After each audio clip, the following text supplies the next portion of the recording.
안녕하십니까.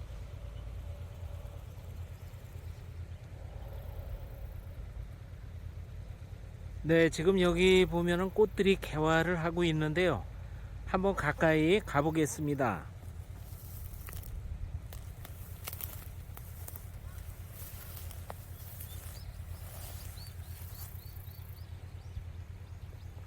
우산 모양으로 이렇게 크게 꽃이 피고 있습니다.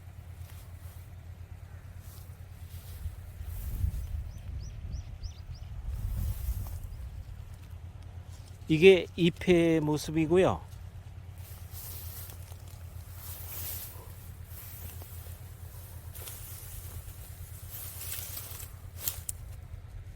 지금 키가 2m가 훨씬 넘습니다.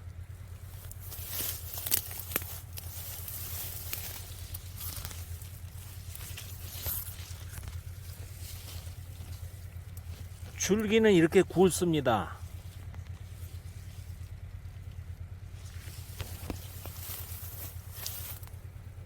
이 식물이 구리대입니다.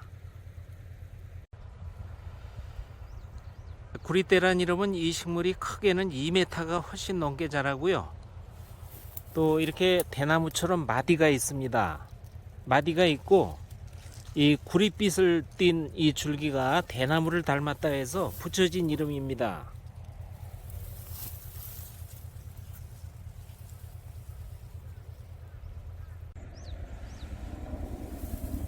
이 구릿대를 보면은 줄기가 이렇게 굵고요. 키가 크게 자라서 6월경에 큰 우산을 펼친 것 같은 꽃을 피웁니다. 향기가 좋고 흰 꽃으로 덮이면 장관을 이룹니다. 이 구릿대는 물을 좋아하는 식물입니다. 전국에 자생하는데 주로 물이 흐르는 산골짜기 냇가 등에서 자랍니다. 이 구릿대는 봄철에 어린 순과 잎을 나물로 먹으면 좋습니다. 뿌리부터 전초에 정유 성분을 함유하고 있어서 독특한 향이 있습니다. 한약명은 백지라고 하는데 뿌리를 주 약재로 쓰고요. 이 잎줄기에도 약효가 있어서 백지엽이라고 합니다. 그런데 이렇게 꽃 피는 구릿대의 뿌리는 약재로서 가치는 없습니다. 약성이 꽃과 열매로 다 올라가고 뿌리는 목재라되고 썩게 됩니다. 그러니까 약재로 쓰는 것은 꽃 피기 전의 것을 채취해야 합니다. 네, 지금 이렇게 꽃이 피는 구릿대 뿌리는 약재로서 가치가 없지만 이 잎과 또 이 꽃을 따서 차로 끓여 먹으면 좋습니다.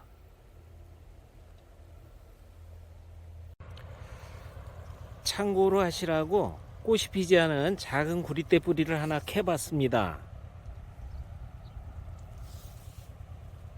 이게 이제 가을쯤 되면 뿌리가 굵어집니다. 이 구릿대 한약명을 백지라고 합니다. 맛은 맵고 성질은 따뜻합니다. 이 백지는 피가 생성되는 것을 돕고 몸에 피를 잘 돌게 해줍니다. 피순환이 잘 되는 것은 생명을 건강하게 유지하는 기본입니다. 이 백지는 관상동맥의 혈류량을 증가시켜서 심장을 건강하게 해줍니다.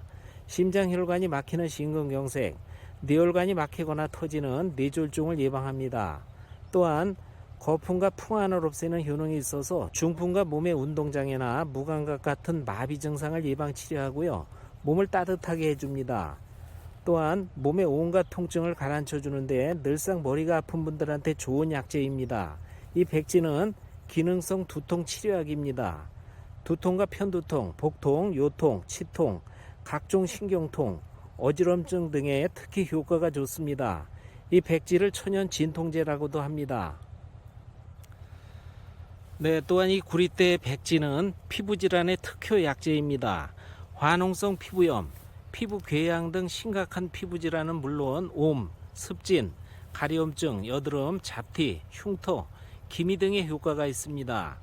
조습작용이 있어서 특히 지성 피부병에 좋습니다. 모공을 수축하고 피부를 윤택하게 해주고 미백 효과가 있어서 피부를 맑게 해주는 효능이 있습니다. 세살을 잘 돋게 하는 작용이 뛰어납니다. 혈액순환이 잘 되고 피부를 좋게 하기 때문에 안색이 좋아집니다. 살갗에 흰 반점이 생기는 백점풍과 피부에 비늘가루가 생기는 은설병에도 효능이 있는 것으로 알려져 있습니다. 또한 강한 항균, 항염증 작용이 있어서 말씀드린 피부의 각종 질환, 관절염, 기관지 염증, 축농증, 비염, 코막힘, 유행성 감기 등의 효과가 좋습니다. 백대야, 자궁출혈, 유산 후유증, 월경불순, 부종, 지렴 등 여성 질환에도 효과가 있습니다. 몸을 따뜻하게 해주기 때문에 저체온증에 좋고요. 농약 중독 같은 몸속 독소를 배출시켜주고 안질환에도 효능이 있습니다.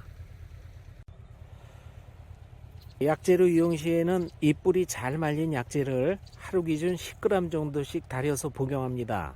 이 구리대 말린 뿌리 200 내지 250g에 소주 4리터를 부어서 3, 4개월 후에 복용하면 좋은 약술이 됩니다. 오늘은 개화 중인 구리대 알아봤습니다.